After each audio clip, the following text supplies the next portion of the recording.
Assalamualaikum warahmatullahi wabarakatuh. Waalaikumsalam warahmatullahi wabarakatuh. Alhamdulillahi rabbil alamin. Wal aqibatu lil muttaqin wala udwana illa 'alal zalimin. Asyhadu an la ilaha illallah wa ashhadu anna sayyidana Muhammad rasulal amin. Allahumma salli wa sallim wa karrim wa barik ala sayyidina Muhammadin wa ala alihi wa sahbihi ajmain, amma ba'du. Subhanaka la ilma lana illa ma'alamtana innaka antal alimul hakim. Wala hawla wala quwwata illa billahil aliyyil azim. Yang kita hormati Ketua DKM Masjid Al-Ittihad beserta jajarannya, tokoh masyarakat, para alim ulama, aparatur pemerintah, Bapak RT, Bapak RW, juga bapak-bapak dan ibu-ibu yang hadir, yang semoga selalu dirahmati, diberkahi oleh Allah Subhanahu wa Ta'ala. Bu, kalau Ustaz panggil jawab ya. Kalau dipanggil sekali, jawab sekali. Kalau dipanggilnya 2 kali, jawabnya 2 kali. Bu, Bu, Pak, Bu. Bapak-bapak mah suaranya serem ya. Coba nih ibu-ibu yang gak serem. Bu, ngaji itu yang rajin ditanyain emang ibu-ibu. Karena ibu-ibu tuh punya kebiasaan yang gak baik, Pak. Jadi jangankan di tempat yang tidak baik, tempat baik ngaji seperti ini, kalau nggak disapa, sibuk sendiri pada ngerumpi. Makanya kiai, ustadz tuh kalau ceramah pasti yang dipanggil ibu-ibu. Tujuannya apa? Biar fokus ngajinya. Makanya tiap 10-15 menit, Bu, ya biar fokus ngaji. Kalau nggak disapa ngobrol, pertama bagus, tumben. Pagi-pagi datang ke Masjid Al-Ittihad, iya kan ada maulid yang ceramah Ustaz Joker. Ini kalau didiemin makin lama obrolannya pada bengkok. Ngomong ke temennya, itu siapa sih? Hubungan orang kulit hitam nggak pantas bisa najis, gue ngeliatin dia begitu. Kata temannya, emang lu nggak tahu itu bininya Pak RT. Bukan RT sini, bukan. Kalau bapak-bapak jarang ditanya kalau ngaji, kenapa? Bapak-bapak mah jarang pada ngerumpi. Kalau ngaji pada husu, saking husunya nunduk nggak inget apa-apa.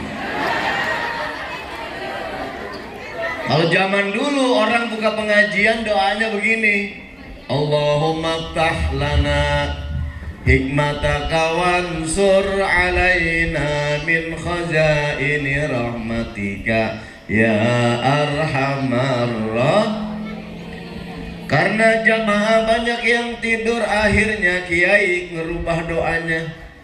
Kata kiai, yuk kita buka taklim dengan baca doa Bismika Allahumma ayat.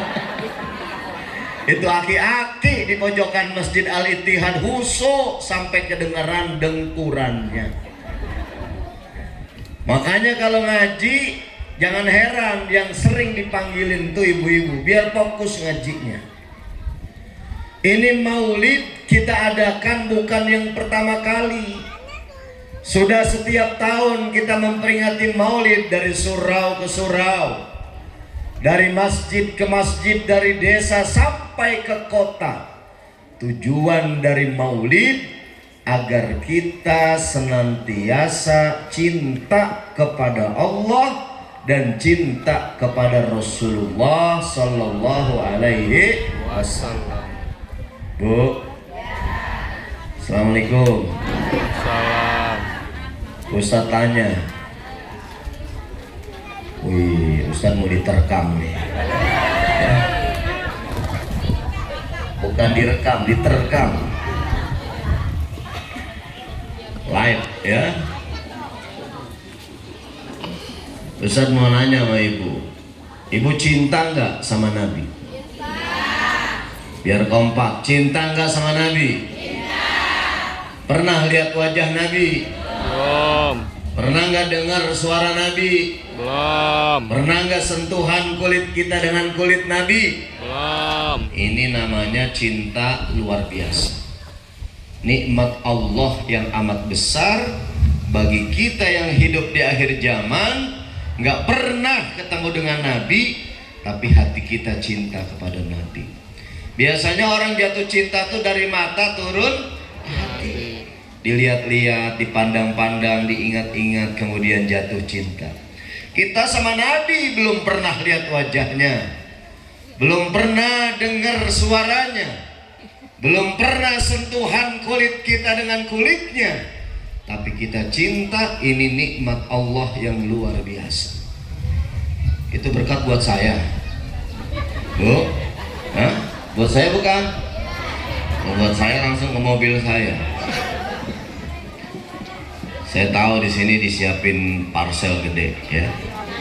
Buat saya. Tadi saya ke rumah Pak Ismail, saya lihat ada parcel gede, dalam hati ini pasti buat gua. Ya. Bukan GR, ini kode. GR. Saya tuh kulkas ada 2. Tiap bulan Maulid itu penuh sama buah. Malah saya parcel saya bagi-bagiin ya, saudara-saudara, adik. Sebab kalau parcel buah itu 2 hari nggak dimakan busuk gitu, nggak enak. Makanya saya senangnya parcelnya sembako.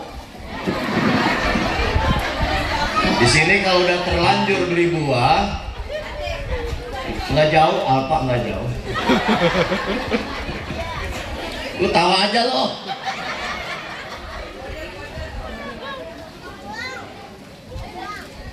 Ini orang cinta sama Nabi ada cirinya. Kalau ada orang ngaku cinta kepada Allah dan Rasulnya tapi tidak bisa membuktikannya dalam kehidupan, pernyataan cintanya dusta. Makanya kata baginda Nabi, sidqul mahabbah salah satu asya.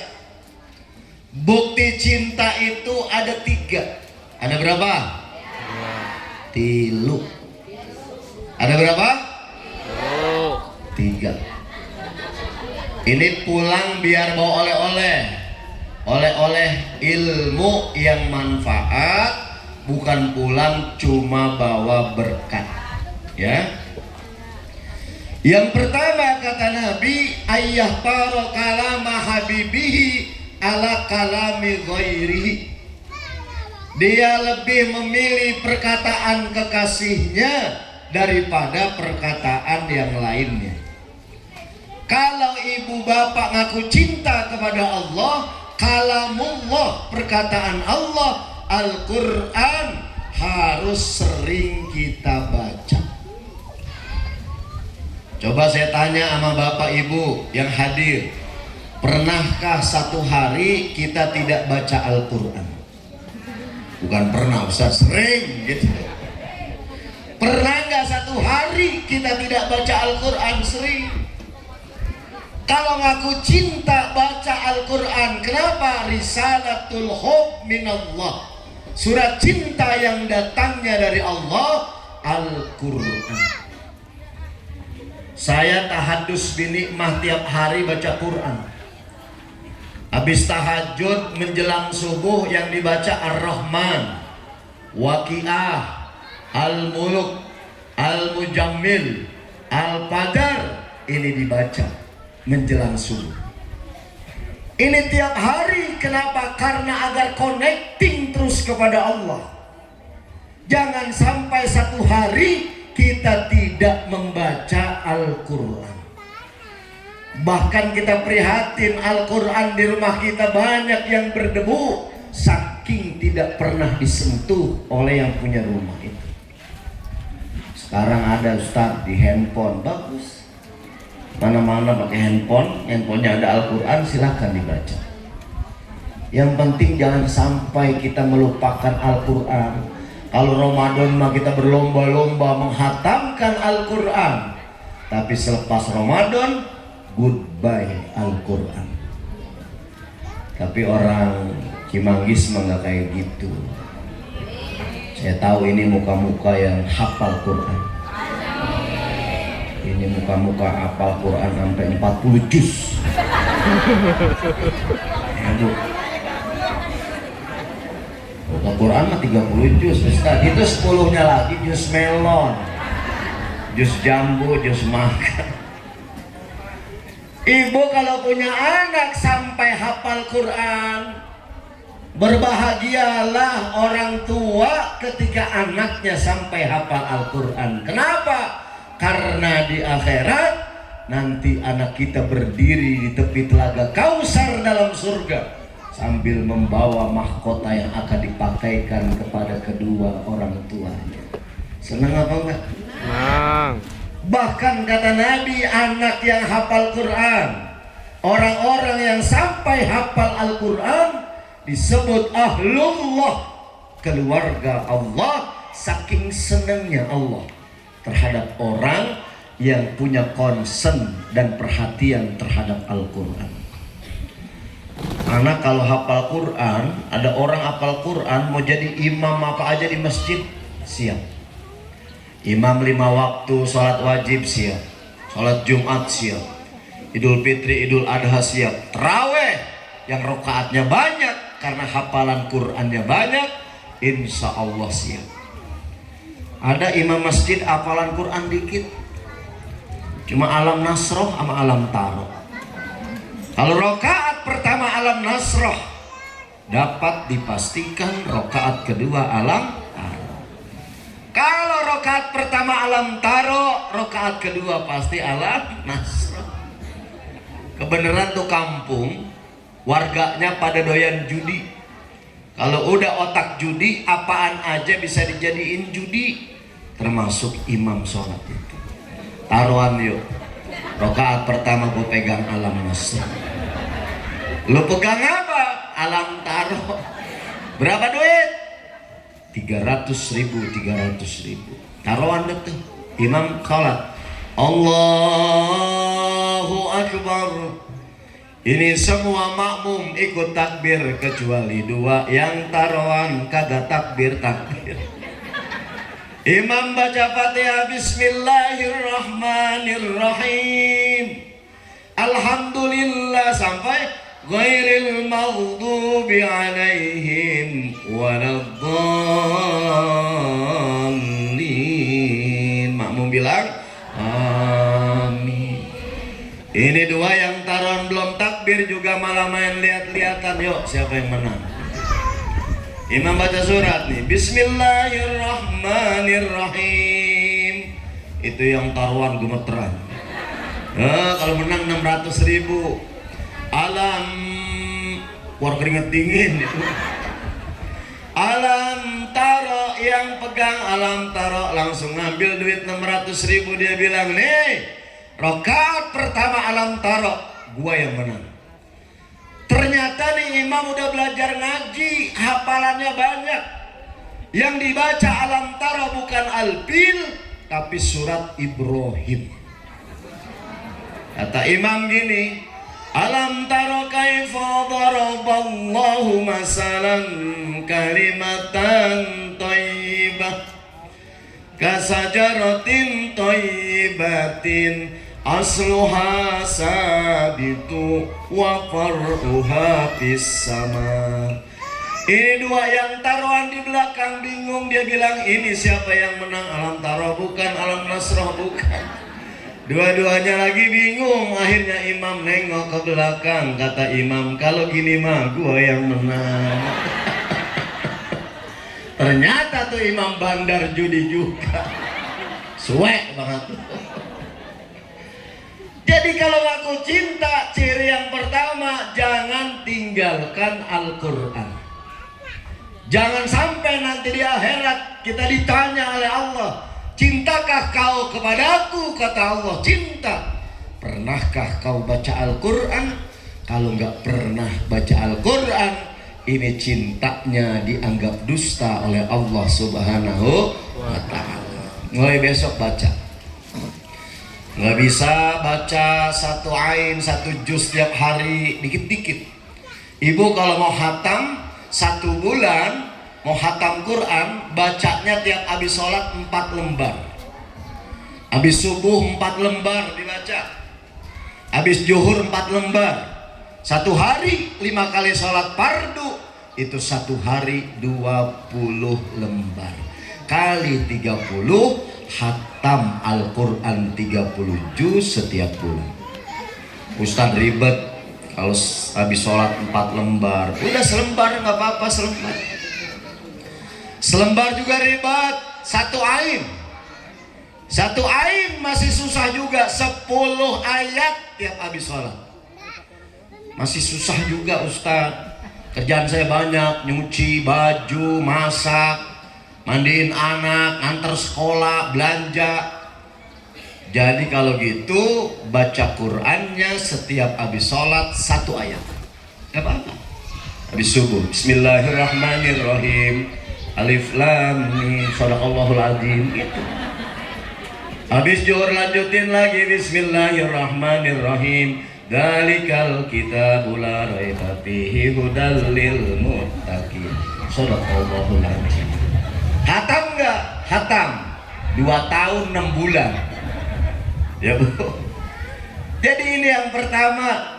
Kemudian yang kedua, kata Nabi, bukti cinta itu ayah para mujalasata habibihi ala mujalasati ghairihi. Dia lebih memilih duduk bersama kekasihnya daripada duduk bersama yang lainnya. Dulu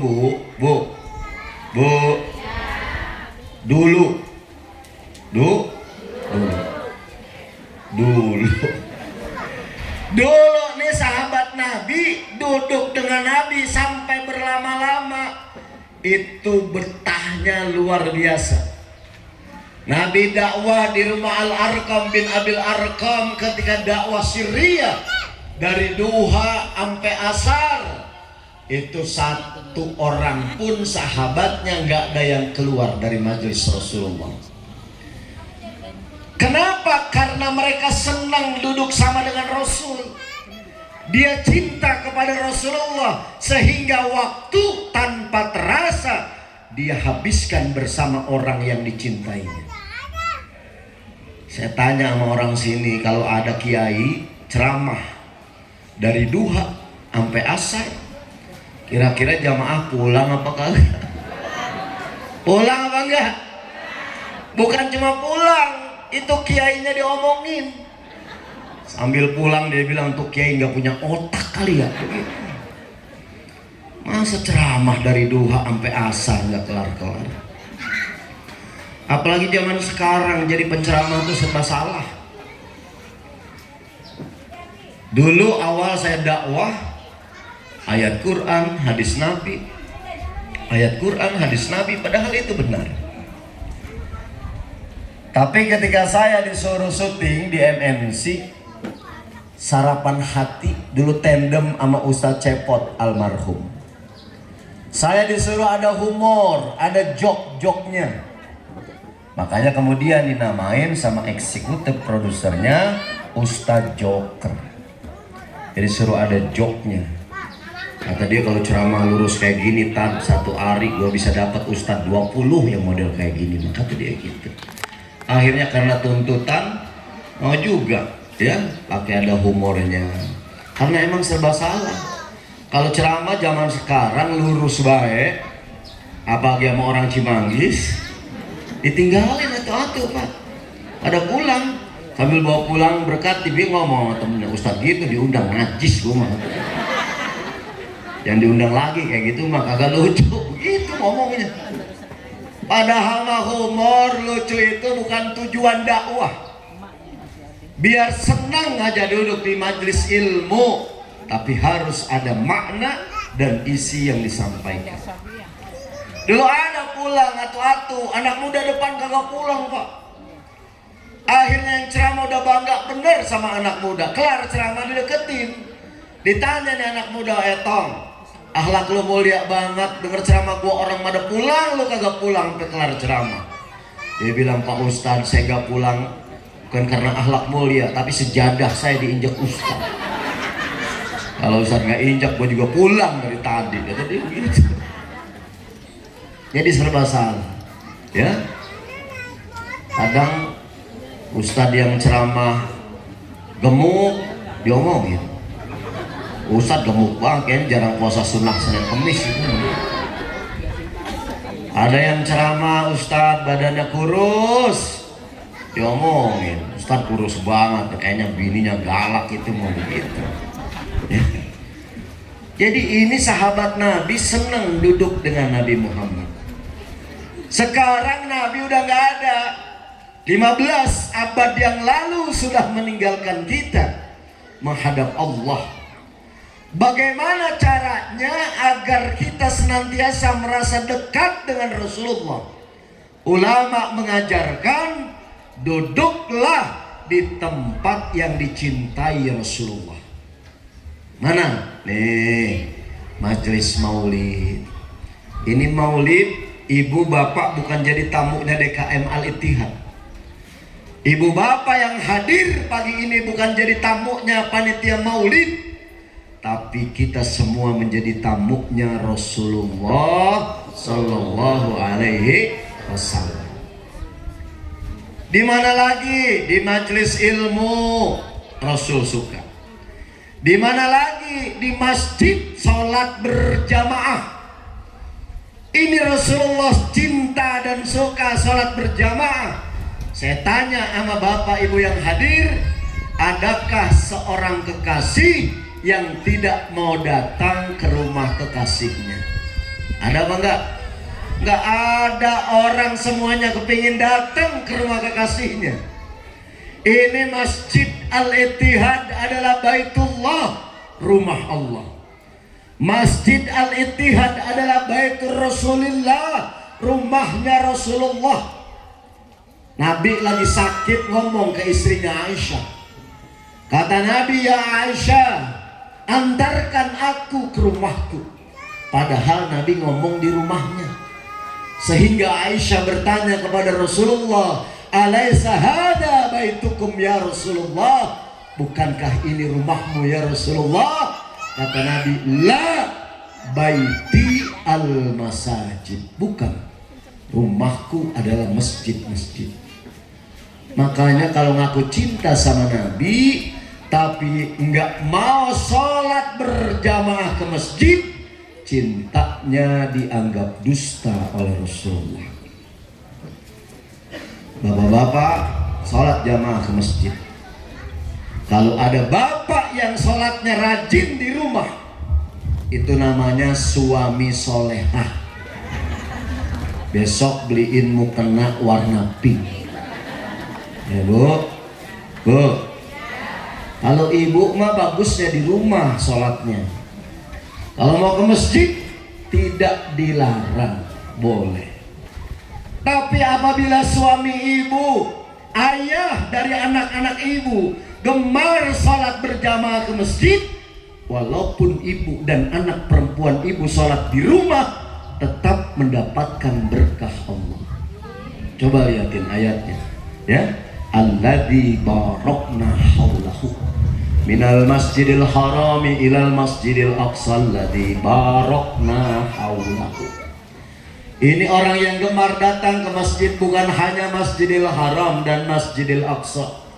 Masjid Al-Ittihad pun sama. Siapa yang gemar sholat jamaah ke masjid, alladzi barakna haulahu, orang-orang yang di dekatnya, yang di sekitarnya akan diberikan keberkahan oleh Allah. Seorang suami yang rajin ke masjid, istri dan anak-anaknya dapat berkah Allah. Alhamdulillah. Apabila RT rajin sholat berjamaah ke masjid, itu tetangga-tetangga dan warganya dapat berkah Allah.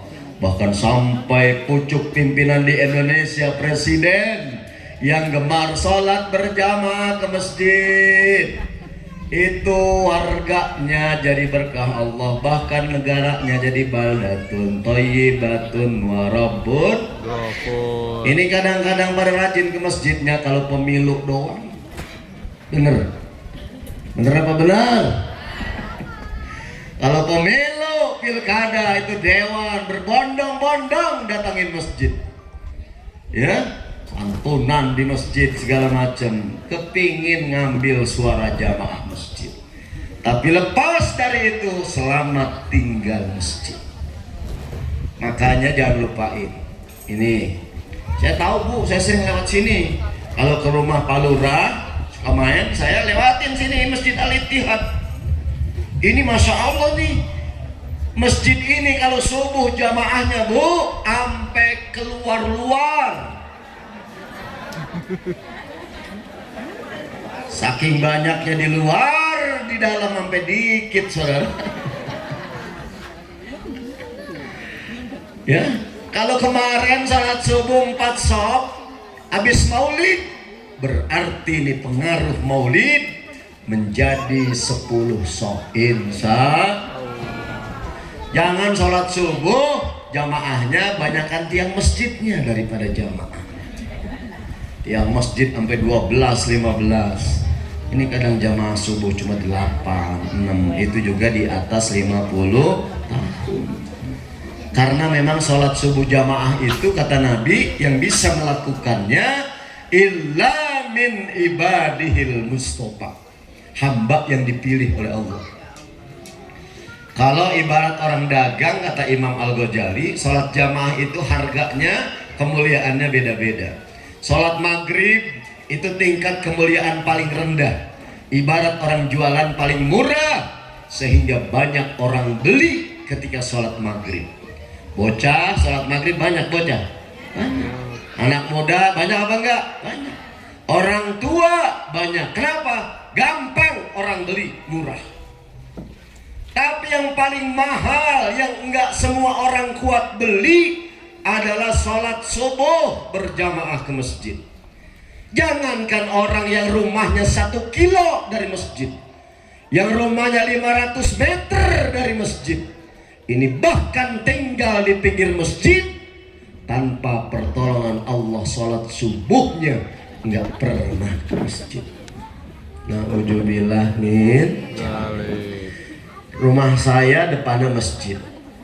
Pak Ismail pernah ke rumah saya tuh tahu. Ini awal-awal saya malu kalau nggak ke masjid. Awalnya, apalagi saya dipanggil Ustadz. Kata Ustadz Arifin, kalau ada Ustadz yang nggak sholat jamaah ke masjid, manggilnya bukan Ustadz, tapi Ustid. Ya. Oh, dipanggil Ustadz tapi sholatnya nggak pernah ke masjid. Kata Ustadz Arifin tuh, kan saya akrab bener sama beliau, panggil Ustid aja, nggak usah Ustadz. Ini awalnya malu, tapi lama-kelamaan jadi kebutuhan dan senang. Bahkan saya kalau malam udah nyiapin duit 10.000 buat dibawa ketika subuh jamaah, dimasukkan ke keropak masjid. Itu tiap hari. Jadi kalau aku cinta pada Allah dan Rasulnya, jangan pernah lupakan masjid. Sholat berjamaah. Ibu-ibu boleh ke masjid, ya. Di rumah juga nggak apa-apa. Kalau suami ibu rajin ke masjid, ibu tetap dapat berkah Allah. Kalau suami ibu malas ke masjid, saya ajarin malam Jumat Kliwon, kalau suami tidur deketin, ibu baca sholawat 7 kali, tahan napas, tiup ubun-ubunannya. Besok liatin rajin apa enggak ke masjid, ya. Kalau ngambek mah sama ibu ditiup, wah berarti tiupannya nggak tokcer, ya. Tapi udah diamin aja, udah kalau dia udah kagak mau ke masjid, udah nggak usah dipaksa-paksa. Nanti juga akhir kehidupannya akan datang ke rumah Allah, ke masjid. Cuma bukan sholat, tapi disolatin. Bukan di belakang imam, tapi di depan imam. Ya, bukan jalan sendiri, tapi digotong-gotong sama orang. Mau begitu? Mau. Makanya sebelum dipaksa Allah ke masjid di akhir kehidupan kita, mumpung masih sehat, datang ke rumah Allah. Lebih baik sendal hilang di masjid daripada punya sendal banyak nggak pernah dibawa ke masjid. Setuju? Setuju. Setuju? Setuju. Itu kalau sendal hilang di masjid, sekampung orang tahu. Ngomong sono, ngomong sini. Tapi kalau habis ngobjek tanah, ya, kemudian dapat untung gede, jangankan orang lain, bini kagak tahu gitu. Ada yang begitu di Cimanggis. Mana orangnya?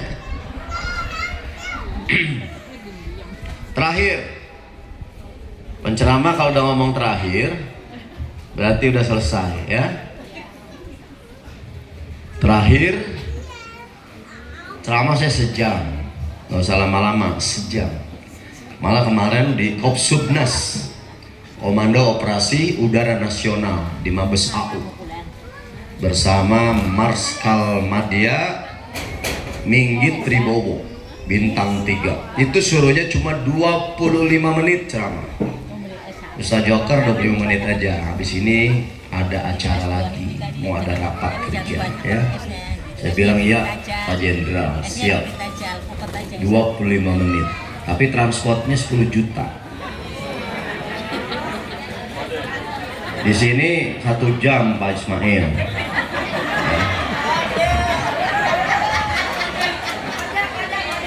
Kalau bukan kode itu mah canda, gak usah dipikirin, yang penting buktiin. Tapi roman-romannya mah kagak bakalan, karena saya udah tahu budgetnya. Karena Pak Ismail, yaudah nggak apa-apa, silaturahmi, ya, mudah-mudahan tambah berkah. Amin. Ya Rabbal Alamin.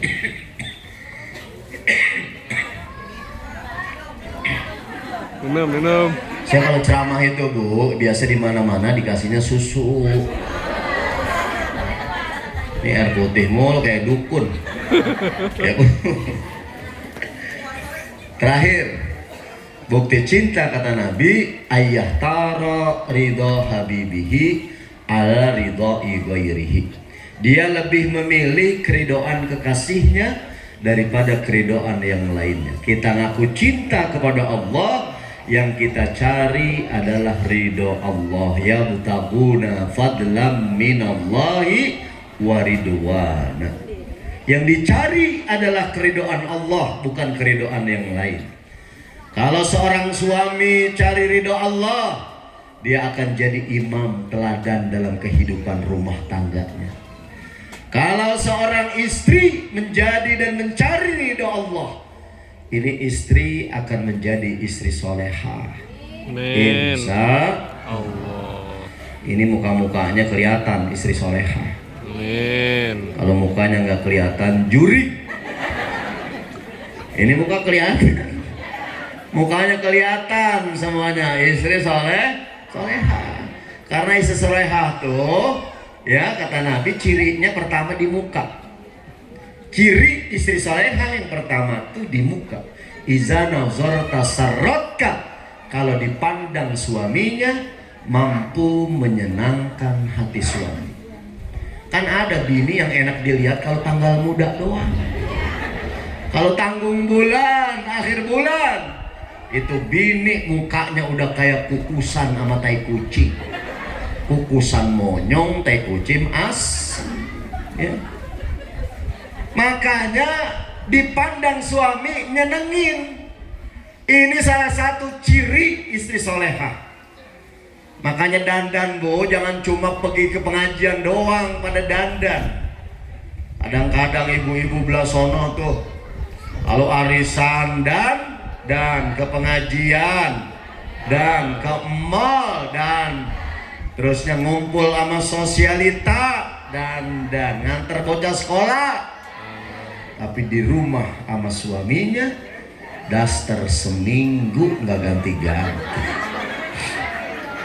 Ada ibu-ibu Cimanggis kayak begitu? Ada? Kalau ada, saya pesan sama bapak, jangan diceraiin, ditambahin. Ya, bukan ditambahin istrinya, ditambahin perhatiannya. Insya Allah ya. Makanya saya ajarin nih sama ibu-ibu tim hadroh. Kalau suami ngeluh ke ibu bilang ini, Bu, kalau di rumah dandan ngapa jangan kumal kayak toko dapur. Ibu cukup bilang, Pak, saya mau dandan, sini duitnya. Bener ya? Karena zaman sekarang mah perempuan pengen cakep gampang, yang penting punya mata duitan lo semuanya. Cuma bilang ini doang, jempol sama telunjuk buat berhias ya. Emang kudu ada duit juga. Makanya Pak, suami kalau istrinya pengen cakep nggak ngasih nafkah buat kosmetik, jolim. Ya, dengerin nih. Jadi kalau ada suami kepengen istrinya cantik, nggak ngasih nafkah buat kosmetik, jolim.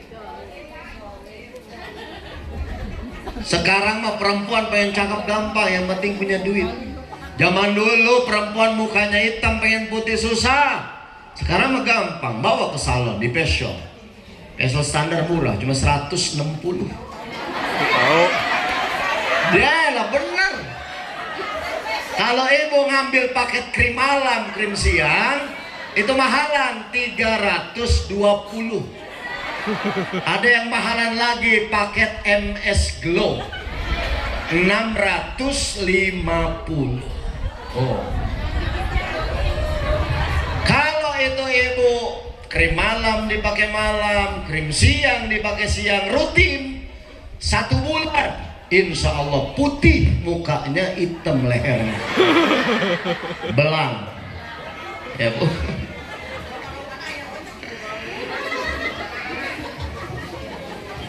Suek lo.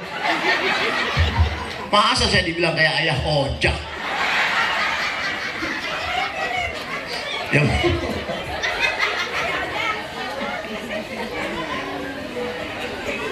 Kalau zaman dulu perempuan pipinya cabi, ya gemuk gitu, kepengen tirus, itu susah. Sekarang gampang, tinggal beli Nuskin Galvanik. Itu Nuskin Galvanik 5,5 juta harganya. Cuma kemarin Agustus ada promo kemerdekaan jadi 4,2. Cuma serumnya mahal, 1,5 juta isinya selusin. Oh, sejoker tahu saya beliin istri saya. Ya, saya beliin. Nggak mahal Ustadz, kagak. Ustadz Joker tuh ceramah paling sedikit dikasih habis ceramah 5 juta. Mau beli gituan doang, wah gampang. Istri saya salonnya tuh saya sering anterin. Di mana? Di Salon Nita di Kalisari, Cijantung dekat Geraha. Saya sering anterin ke situ. Tapi sekarang udah enggak, karena istri saya sudah meninggal dunia. Ya, baru mau 1 tahun. Besok Desember, 24 Desember haul istri saya, ya, karena kena penyakit kelenjar otak, ya, infeksi kelenjar otak. Sekarang duda dong, ya, kelihatannya aja duda, ya. Saya ditawarin sama kiai di Cianjur, anak gadis 19 tahun. Lu ngapa ayah aja bro? Tapi saya kagak mau Bu, ya, enggak. Saya enggak beneran. Beneran kagak, ya. Saya lagi ngomong anak saya takut kalau saya nikah anak saya ngambek, ya. Saya lagi terus diemin ya, kasih pengertian, kasih sayang. Saya beliin mobil anak saya. Jadi biar boleh nikah lagi. Modus. Jadi kalau kata anak, ayah nggak mau nikah lagi baru ya. Tapi kalau belum ya udah biarin kayak begini aja. Silent. Nikahnya diam-diam. Ya. Jadi ya gampang lah kalau jodoh-jodoh itu. Nah, ini kalau ingin cari ridho Allah, seorang ibu itu ridho Allah banyak di rumah. Sehingga ketika iri sama laki, perempuan tuh ya Rasulullah, saya iri sama laki-laki. Mereka sholat, saya sholat. Mereka puasa, saya puasa. Ketika mereka jihad, saya nggak bisa ikut itu ya Rasulullah. Apa kata Nabi? Jihadu kunna fi baitikunna. Jihad kamu sekalian para istri adalah di rumah-rumah kalian. Ibu kalau mau nyari pahala, nyari sorga, di rumah udah banyak banget pintunya. Nyiapin segelas air buat suami sama kayak sholat sunat 100 rakaat pahalanya. Baru nyiapin segelas air. Makanya besok habis maulid suami pulang kerja ke dapur, ambil pak, minum pak, blok, ambil lagi, minum lagi, blok, 3 gelas dikasih. Kata lakinya, kok minum mulu bu? Kemarin saya dengar sejoker ceramah 1 gelas air itu pahalanya kayak sholat sunat 100 rakaat. Saya kepingin dapat 500. Jadi bapak harus minum 5 gelas. Kata di lakinya, kembung gua goblok gitu. Jadi itu pahalanya udah gede. Nih lagi nih, gede lagi. Kalau seorang istri mencium kening suaminya, itu sama saja mencium hajar aswad. Apalagi suaminya kulitnya hitam. Udah persis banget udah kayak hajar aswad itu. Kata bininya, pak, hajar aswad kan boleh kispai dari jauh. Saya mah kispai baik pak. Nih ada lagi gede pahalanya. Seorang istri yang nawarin hubungan suami istri kepada suaminya, itu pahalanya kal umrotat taman, bagaikan umroh secara sempurna. Jadi kalau ibu nggak punya duit buat berangkat umroh, bisa dapat pahalanya semalam 3 kali, semalam 2 kali. Nah ini ntar habis maulid bilang ke suami, bilang pulang ya kalau habis maulid ntar malam, pak umroh yuk. Besok malam lagi, pak umroh, ayo. Malam ketiga bilang umroh masih sore, bocah pada denger, pak umroh yuk, kata bocah, ikut. Jadi pahalanya luar biasa. Di rumah aja nyari pahala, nyari ridho Allah, itu luar biasa. Makanya kalau cari ridho Allah, seorang istri harus jadi istri soleh. Anak jadi anak soleh ya. Kalau cari ridho Allah, gimana tak caranya biar cepat punya anak soleh? Kalau pengen cepat punya anak soleh, gampang. Ibu kawinnya sama bang soleh, insya Allah cepat jadi anak soleh. Ini bro lahir ke alam dunia, tetangga pada datang, selamat ya po udah lahir. Anak siapa ini? Anak soleh. Gedean dikit, nyolong mangga Pak RT, ketahuan diomelin, turun lo, anak siapa lo? Anak soleh. Islam itu anak soleh proses, dari mulai mencari calon istri, suami soleh soleha, pengen punya anak soleh. Kemudian ketika hubungan suami istri dengan cara yang soleh, ngikutin cara Rasulullah. Rasul kalau mau hubungan wudhu dulu. Habis wudhu, sholat sunat mutlak. Allahu Akbar. Deketin istrinya, dibelai rambutnya, baca doa. Dicium keningnya, baca doa. Padahal Nabi nggak punya dosa, dijamin masuk surga. Kita mah dosa saban hari masuk surga belum tentu. Harusnya kalau mau hubungan lebih sibuk dari Rasulullah. Kita kalau mau hubungan kudunya mau wudhu dulu, sholat sunat mutlak, baca yasin, tabarok, waqiyah, istighfar 99, ditutup dengan asmaul husna. Itu kelar, bini di kasur udah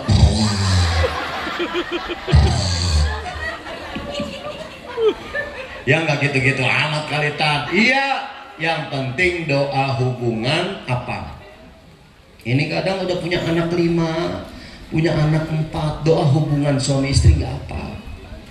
Ya, ini apal semua? Gak. Ada yang nggak apal. Kalau itu nggak apal, minimal Bismillah. Bismillahirrahmanirrahim. Bismillah nggak apal juga, mampus aja. Masa Bismillah agak apal? Tapi roman-romannya mah kelihatan nih, Bismillah juga lupa. Model orang Cimanggis mah hubungannya gedebak. Ya, harusnya baca doa dulu ibu, jangan sampai lupa, minimal Bismillah ya. Kalau udah dekat suami mungkin lupa dari jauh. Bismillahirrahmanirrahim. Gitu. Bahkan di sunnah, ibu belum tahu kan sunnah. Bocah ngerti apa enggak ya? Hah?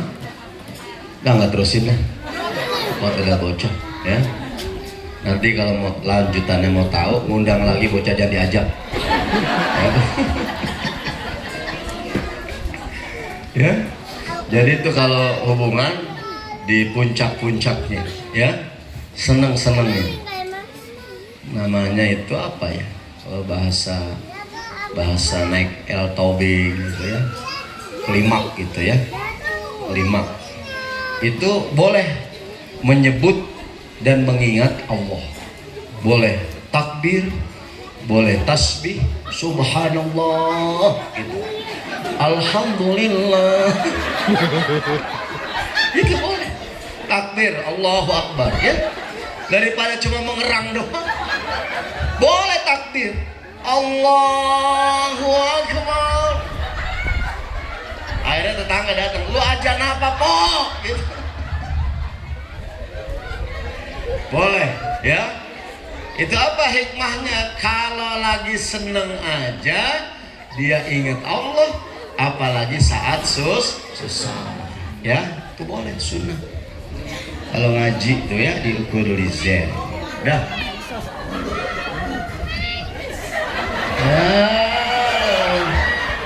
Lagi ngebayang-bayang tim hadroh ya. Bapak kalau punya istri sering main hadroh, hati-hati. Itu kalau nabok panas banget bapak. Pok gitu. Ya, jadi ini buat bawa pulang. Ciri cinta kata Nabi ada 3. Pertama, memilih perkataan kekasihnya. Jangan pernah lupakan Al-Qur'an. Yang kedua, memilih duduk di tempat yang Rasulullah cinta. Di mana? Di masjid, majelis taklim, majelis ilmu, sholat jamaah, jangan dilupakan. Yang ketiga, mencari ridho Allah. Apapun yang kita lakukan, tujuannya hanya mencari ridho Allah. Ilahi anta maksudi waridoka matlubi. Ya Allah, kamulah yang aku tuju dan keridoanmu lah yang aku maksudkan. Ini saja yang dapat saya sampaikan ya. Kayaknya nasi liwet udah matang ya, sama ikan asin. Pasti mau ngecek ya. Oh, sekalian doa. Yuk kita baca doa ya. Saya tahu yang hadir punya hajat, cita-cita, tujuan, harapan, gantungkan semua hanya kepada Allah. Jangan berisik, jangan ngobrol, sebab doa yang lalai adalah doa yang ditolak oleh Allah Subhanahu wa taala. Al-Fatihah. Alhamdulillahirabbil alamin arrahmanir rahim. Iyyaka na'budu wa iyyaka nasta'in. Bismillahirrahmanirrahim. Alhamdulillahirabbil alamin. hamdan yu'afi ni'amahu yukafi majidah. Ya Rabbana lakal hamdu wa lakas syukru kama yanbaghi li jalali wajhikal karim wa 'azimi sultanik. Allahumma salli ala sayyidina Muhammad wa ala ali sayyidina Muhammad. Allahumma ighfir lana junubana wa junuba liwalidayna warhamhum kama rabbawna shighara. Ya Allah, ya Rabbana, ya Jami, Engkaulah Zat yang maha mengumpulkan, menghimpun, membersamakan kami.